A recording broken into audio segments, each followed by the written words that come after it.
Bismillahirrahmanirrahim. Assalamu alaikum. Welcome back, dear students. Dear students, today I am going to teach you repair of broken bone.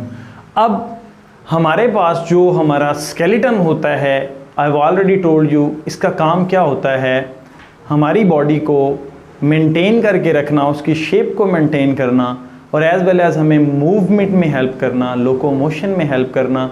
But in the case of injury, अब ये injury होती कैसे है, क्योंकि आजकल जो हमारी यूथ है मेनली, उसका काम क्या होता है कि वो बाइक्स पे या फिर ड्राइव करते हुए उस तरह की इंटेंशंस नहीं रखते, ड्राइविंग पे ध्यान नहीं देते, जिसके रिज़ल्ट में क्या होता है कि सडन जो है उनका एक्सीडेंट हो जाता है, जिससे चोट लगती है और चोट लगने की वजह से क्या होगा, कोई भी बोन जो है वो ब्रेक कर जाती है। अब डियर स्टूडेंट्स, एक दफ़ा अगर बोन ब्रेक कर गई तो फिर नेक्स्ट क्या होगा, और अगर एक दफ़ा बोन ब्रेक कर गई तो फिर उसको रिपेयर होने के लिए मैक्सिमम जो टाइम लगता है वो लगता है 8 to 12 वीक्स। बट ये डिपेंड करता है कि एज क्या है पर्सन की। अगर ज़्यादा एज है तो आपको पता है कि ब्लड की सप्लाई जो है वो पुअर होती है, जिसकी वजह से जो है वो हड्डी पूरी तरह से रिपेयर नहीं हो पाती, मतलब उसके लिए ज़्यादा टाइम लगता है। या फिर क्या होगा कि अगर बंदा बल्की है, मोटा है, फैटी है, जिसकी वजह से वेट ज़्यादा है, तो फिर भी जो है वो बोन जो है वो फुली रिपेयर जो है वो नहीं हो पाती।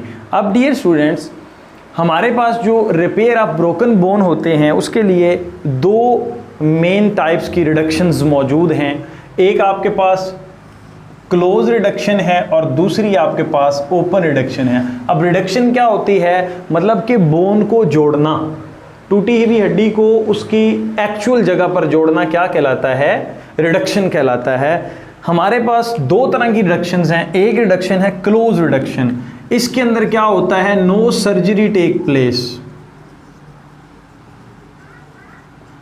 सर्जरी की ज़रूरत नहीं होती इसके अंदर, and as well as simply by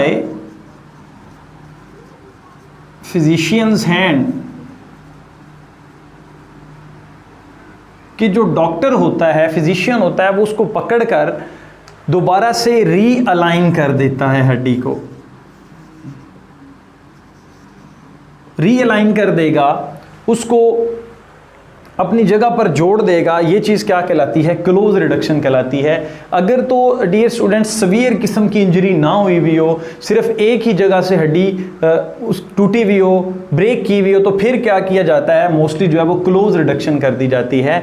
अब जो नेक्स्ट हमारे पास है वो इसका उल्ट होगी, इसके बरक्स होगी। अगर इंजरी जो है वो सवियर है, उसमें क्या है कि आगे बहुत छोटी छोटी हड्डियाँ जो हैं वो भी टूट गई हुई हैं, उसके रिजल्ट में क्या होगा, सर्जरी जो है नेसेसरी होगी, and with the help of nails and wires उसको क्या किया जाता है, जोड़ा जाता है, और इसके लिए ऑपरेशन जो होता है वो ज़रूरी होता है। अब इस सब के बाद क्या किया जाता है, चाहे वो आपके पास क्लोज रिडक्शन हो या फिर ओपन रिडक्शन हो, तो आप क्या कहते हैं, इसके बाद जो मूवमेंट होती है बोन की उसको इमोबलाइज किया जाता है, और वो किसकी मदद से किया जाता है, कास्ट की मदद से किया जाता है। आप कह सकते हैं प्लास्टर लगा दिया जाता है, प्लास्टर ऑफ पेरिस उसके अंदर होता है, वो एक हार्ड सा कास्ट बन जाता है, जिसके अंदर क्या होता है, टांग को रख दिया जाता है, जो उसको क्या करता है, मूव करने के लिए, जो वो मूव करने से रोकता है, मूवमेंट को हार्ड कर देता है, जिसके रिजल्ट से क्या होता है, इस कास्ट की वजह से क्या होता है, जो हीलिंग प्रोसेस है वो फास्ट हो जाता है, ग्रो कर जाता है, ज़्यादा हो जाता है। अगर आप ये कास्ट नहीं कराते तो उससे क्या होगा, बोन दोबारा से फिर हिलती रहेगी, हिलने की वजह से दोबारा जो है वो फ्रैक्चर जो है वो दोबारा से अगेन एंड अगेन नया होता जाएगा, आप ऐसे ही समझ लें। तो इसलिए कास्ट होना ज़रूरी होता है। फिर हमारे पास आती है कि जब बोन ब्रेक कर जाएगी तो उसके अंदर कौन कौन से प्रोसेसेस होंगे, जिसकी वजह से क्या होगा कि बोन दोबारा से हील करेगी। तो उसमें जो प्रोसेस हैं, पहला हीमाटोमा फॉर्मेशन, फिर soft callus formation, bony callus formation and remodelling. Haematoma formation, जैसे ही ट्रॉमा होता है, इंजरी होती है, जब इंजरी होगी तो उससे क्या होगा, फॉर एग्जांपल ये बोन है जुड़ी हुई, इंजरी होगी तो ये बोन टूट गई। अब इस बोन के टूटने के साथ जो इस बोन के अंदर ब्लड वेसल्स हैं, इससे प्रीवियस लेक्चर में मैंने आपको बताया था कि बोन्स के अंदर ब्लड कैपिलरीज प्रेजेंट होती हैं, ये ब्लड वेसल्स भी टूट जाएंगी, इससे हेमरेज हो जाएगा, ब्लड वेसल्स का हेमरेज हो जाएगा, टूटने की वजह से इंटरनल ब्लीडिंग होना स्टार्ट हो जाएगी। जब इंटरनल ब्लीडिंग स्टार्ट होगी उसकी वजह से क्या होगा, इन्फ्लेमेशन होगी। फॉर एग्जांपल देखें आप, ये बोन है और ये इस तरह से बोन क्या कर गई है, टूट गई है। अब इस जगह पर जहाँ पर ये फ्रैक्चर हुआ है, एक तो जो इसके अंदर ब्लड वेसल्स थी वो, और वो दूसरी ब्लड वेसल जो इसके साथ साथ थी, चोट लगने की वजह से उन्होंने भी क्या किया, इंटरनल ब्लीडिंग स्टार्ट कर दी। जब इंटरनल ब्लीडिंग स्टार्ट होगी तो इस जगह पर क्या होगा, एक वेट सा बन जाएगा, मैस सा बन जाएगा फ्रैक्चर की दोनों साइडों पर, आगे ऊपर पीछे नीचे सारी चारों साइडों पर क्या हो जाएगा, ये चीज़ बन जाएगी। एंड एज वेल एज जो इसके साथ बोन के टुकड़े होंगे छोटे छोटे, जो फॉर एग्जांपल अगर वो निकले हैं तो उनको भी ब्लड की सप्लाई जो है वो पूरी तरह से प्रॉपर नहीं हो पाएगी, मिल पाएगी, जिसकी वजह से वो भी डाई कर जाएंगे और एक बड़ा सा मैस जो है वो फ्रैक्चर की जगह पर बन जाएगा। और ये मैस जो है ये बेसिकली इन्फ्लेमेशन काज कर देगा, और इन्फ्लेमेशन की वजह से नेक्स्ट जो प्रोसेस होता है वो क्या होती है, आपके पास पेन स्टार्ट हो जाती है, सीवियर किस्म की पेन स्टार्ट हो जाती है। ये जो जिस जगह पर भी फ्रैक्चर है वो जगह क्या होगी, आहिस्ता आहिस्ता उसके अंदर सोजिश आ जाएगी।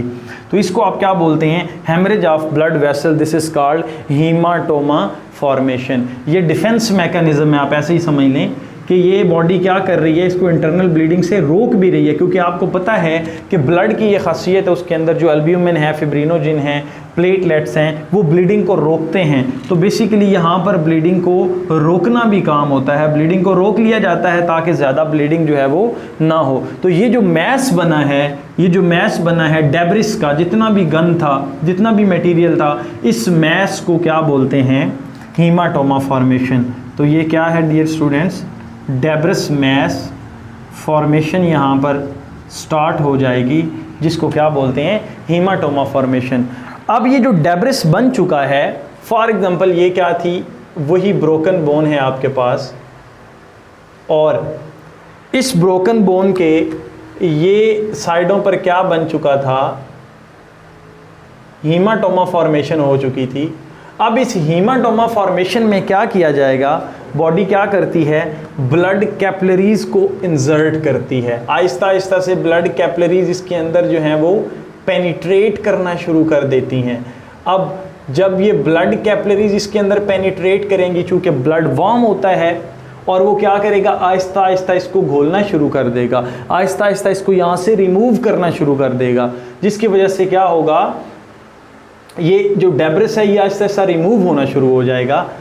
अब ये कब होता है, हीमाटोमा फॉर्मेशन के बाद, जब इसको अलाइन किया जाता है। हीमाटोमा फॉर्मेशन तो होगी, डॉक्टर क्या करेगा, फिजिशियन क्या करेगा, अगर इस तरह से बोन है उसको दोबारा से रीअलाइन कर देगा। रीअलाइन करने के बाद इस डेब्रिस को आहिस्ता आहिस्ता से रिमूव किया जाता है, और ये कितना टाइम लेता है, तकरीबन जो है वो 3 से 4 वीक। साथ साथ ये रिमूव हो रहा होता है, साथ साथ ये जो ब्लड कैपिलरीज हैं इनको इस फ्रैक्चर वाली जगह पर लाने की ज़रूरत क्या पड़ती है, क्यों पड़ती है। आप कहते हैं कि ब्लड के अंदर बोन फॉर्मिंग सेल होते हैं जिसको बोलते हैं osteoblast, and as well as fibre producing cells होते हैं जो फाइबर्स बनाते हैं, धागे बनाते हैं, जो जिन्होंने क्या करना होता है, हड्डी को सख्त करना होता है, जोड़ना होता है, वो यहाँ पर आके माइग्रेट करते हैं।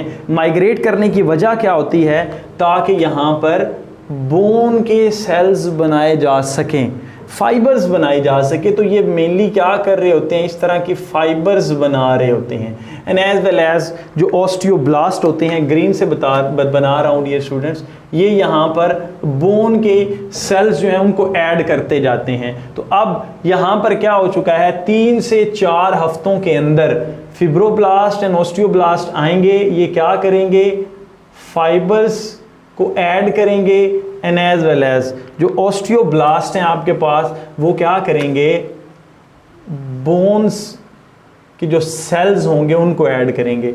अब ये जो बोन्स के सेल्स होंगे बेसिकली ये एक कैलस फॉर्मेशन बना देंगे। कैलस किसको बोलते हैं? अनडिफरेंशिएटेड मैस ऑफ सेल होता है बेसिकली। और यहां पर पहली दफा जो बनने वाला होता है ये क्या कहलाता है? That is the soft callus. पहली दफा जो बनाया जाता है ये सॉफ्ट कैलस होता है,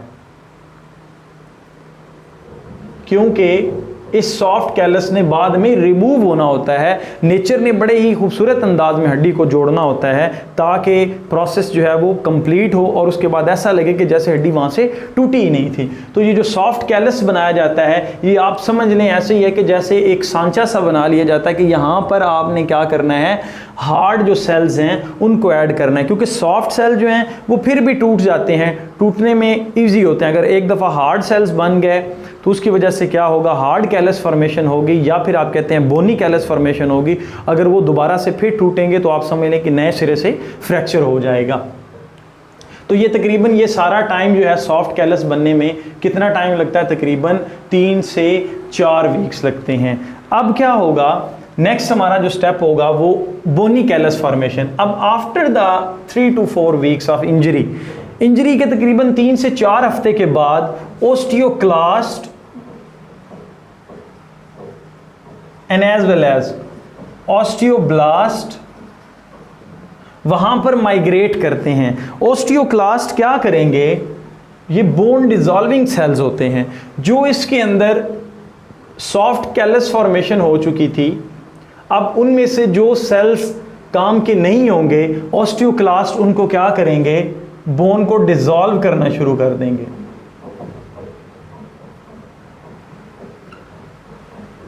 ये वहां से बोन को डिसॉल्व करेंगे, जो सेल्स जो हैं वो प्रॉपरली नहीं लगे। तो फिर उसके बाद ऑस्टियोब्लास्ट क्या करते हैं, followed by the osteoclast. Osteoblast वहां पर न्यू ऑस्टियोसाइट्स जो हैं वो ऐड कर देंगे। अब ये जो न्यू ऑस्टियोसाइट्स हैं इनके साथ साथ यहाँ पर चूंकि अब बोनी कैलस फॉर्मेशन हो रही है तो ये न्यू ऑस्टियोसाइट के साथ साथ क्या होता जाता है, यहाँ पर कैल्शियम ऐड की जाती है, फॉस्फेट ऐड किया जाता है and as well as dear students collagen को ऐड किया जाता है ताकि यहाँ पर हड्डी जो है वो क्या हो, मजबूत हो। इस मजबूती की वजह से दोबारा से जो फ्रैक्चर है वो जुड़ जाता है। और लास्ट पे जो प्रोसेस आता है that is the remodelling. Remodelling से क्या होता है, फॉर एग्जांपल ये देखें, ये वो बोन थी, रेड से मैं बोन बना रहा हूँ दोबारा फिर, ये बोन थी जो टूटी हुई थी, अब ये क्या कर चुकी है, अटैच हो चुकी है। ऐसे जब अटैच हुई है बट इसके साथ साथ जो है ना थोड़ा थोड़ा मटेरियल जो है वो अभी भी स्टिल प्रेजेंट है, बोन के सेल्स जो हैं वो प्रेजेंट हैं इसकी चारों साइडों पर। अब इनको क्या किया जाता है, इनको रिमूव किया जाता है और यहाँ पर कौन से सेल्स आएंगे, ऑस्टियोक्लास्ट सेल्स आएंगे और वो क्या कर देंगे, इन सेल्स को रिमूव करना शुरू कर देंगे। आहिस्ता आहिस्ता ऑस्टियोक्लास्ट इन सेल्स को रिमूव कर देंगे और जो आपके पास बोन बिल्कुल जैसे पहले थी दोबारा से बोन वैसी की वैसी हो जाएगी, सेम हो जाएगी। अब ये जो बोन है ये वेट भी बेयर कर सकती है। अब ये ऐसी हो चुका है कि जैसे ये नेचुरल थी, उसके साथ साथ ये वेट भी बेयर कर सकती है, उसके साथ साथ ये नर्व इम्पल्स को भी आगे ट्रांसफ़र कर सकती है। मतलब यहाँ पर ऐसे हो चुका है कि यहाँ पे जैसे बोन टूटी ही नहीं थी। तो ये प्रोसेस जो होता है ये आपके पास क्या कहलाता है, रीमॉडलिंग। और ये जो रीमॉडलिंग है इसके लिए जो टाइम रिक्वायर्ड होता है वो होता है सेवरल मंथ्स आफ्टर इंजरी के तकरीबन 5, 7, 8 महीनों के बाद, 10 महीनों के बाद ये जो प्रोसेस है ये कंप्लीट होता है, जिसके रिज़ल्ट में क्या होगा कि आप कह सकते हैं कि यहाँ से बोन टूटी हुई नहीं थी। अब याद रखें डियर स्टूडेंट्स, अगर तो बच्चा है, बच्चे को अगर बोन का फ्रैक्चर हो गया है तो वो बिल्कुल उसकी रीमॉडलिंग 100% हो जाएगी। लेकिन अगर कोई बड़ा है, लेट एज के अंदर हुआ है, यूथ के बाद की बात कर रहा हूँ, फॉर एग्जांपल 55 एंड 60 की एज में, तो फिर ये रीमॉडलिंग जो होती है वो पूरी तरह से प्रॉपर नहीं हो पाती।